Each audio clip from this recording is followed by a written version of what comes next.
So welcome to this week's video here at Hazeley Heath, and I've come here primarily for dawn to try and get some whitethroats.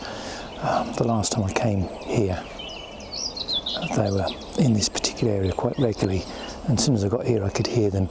So I've been watching them for about 3/4 of an hour, and I don't know if you can see the bush right over in the back there, but they're travelling around quite a large area, and managed to catch them on different bushes. But it seems as if this one, this particular perch, is the one that it favours. Seems to sit up here for quite some time. So first one, so that's a good start. I'm going to probably spend up until about midday maybe. It all depends on how harsh the light gets. There's been a cuckoo calling, but he's been moving around me, but I don't think I'll be able to find where that location is. But yeah, so that's a really good start. I may do an evening here. If you followed the video last year, there's the Nightjars here, so I might have a look at doing that. But yeah, it just pays off. It just pays off to sit in one spot, just observe what they're doing, which way they're going, and see if there's a particular favourite perch, which this seems to be the one. Well, let's see what comes.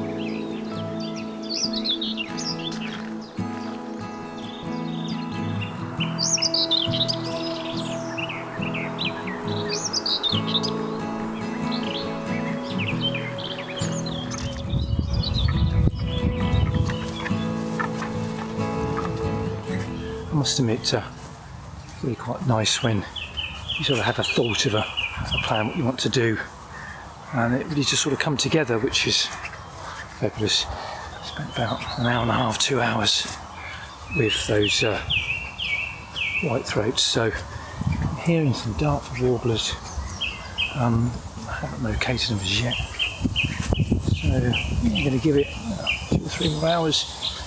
We've got a little bit of cover with the clouds, so hopefully the light won't get too harsh. Obviously I'm planning to maybe do an evening or two just to see whether we can at least listen to the jars. But yeah, fabulous start, and well, I suppose the next might be on my list would be the Dartfords, if I could get them again, or maybe I've heard a couple of garden warblers. It was right in the middle of a thicket, so yeah, no chance in getting that, but yeah, you never know. And I wander maybe to the river, have a look along there, but I suppose I've met the goal, so anything else is a bonus.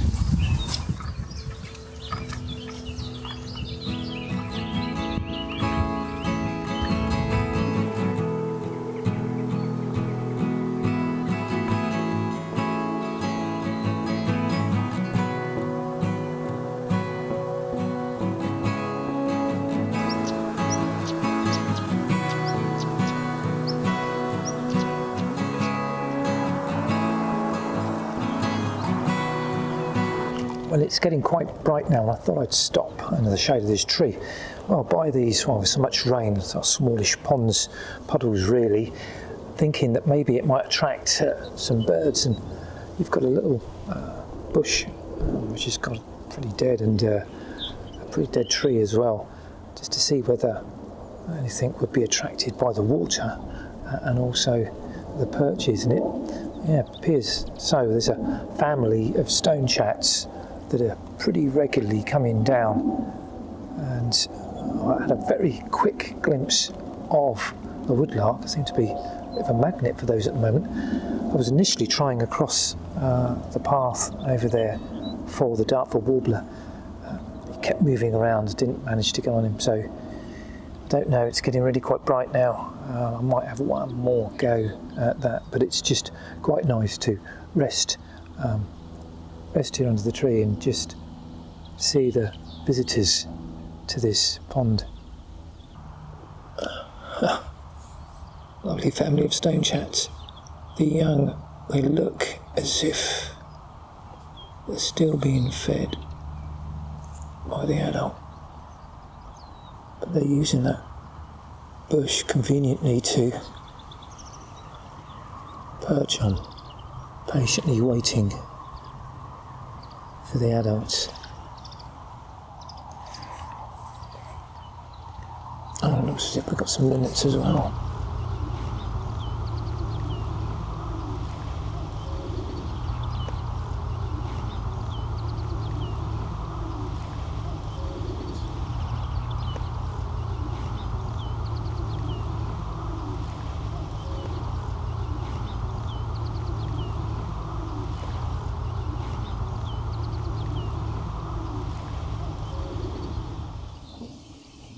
Looks as if we've got some cattle grazing. There were some signs up saying so.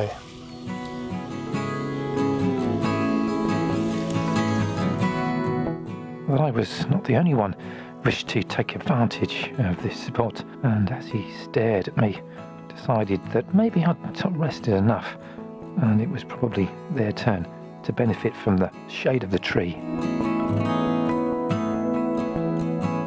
I took this as a bit of a cue really for me to leave as the sun was getting really quite bright. I returned with Denise shortly before dusk, and we were both treated for our efforts with a lovely sunset.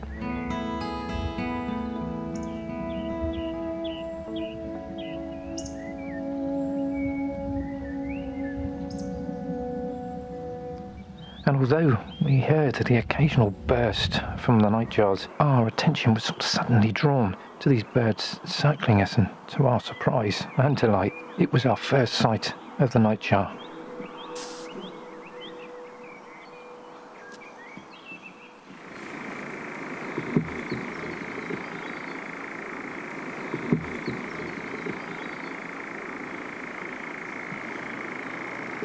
As the evening drew on, it became apparent that one of the birds was occasionally visiting a perch in a tree up to our left. These were very brief visits, and in the darkness I really struggled to focus. So I've paused a clip here, and you can see the white tips to the feathers, showing that this is the male. I really pushed up the brightness of the scene in camera to make the bird more visible, and it belies the fact that how dark it truly was.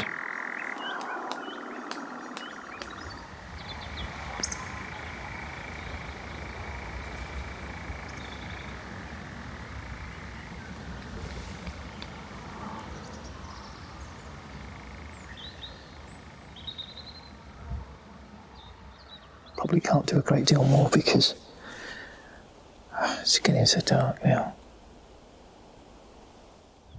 I'm going to finish the video with that final look across the heath at sunset. And this really was an amazing way to finish what was a great day. Well, I hope you've enjoyed this video as much as myself and Denise, and look forward to you joining me in the next adventure.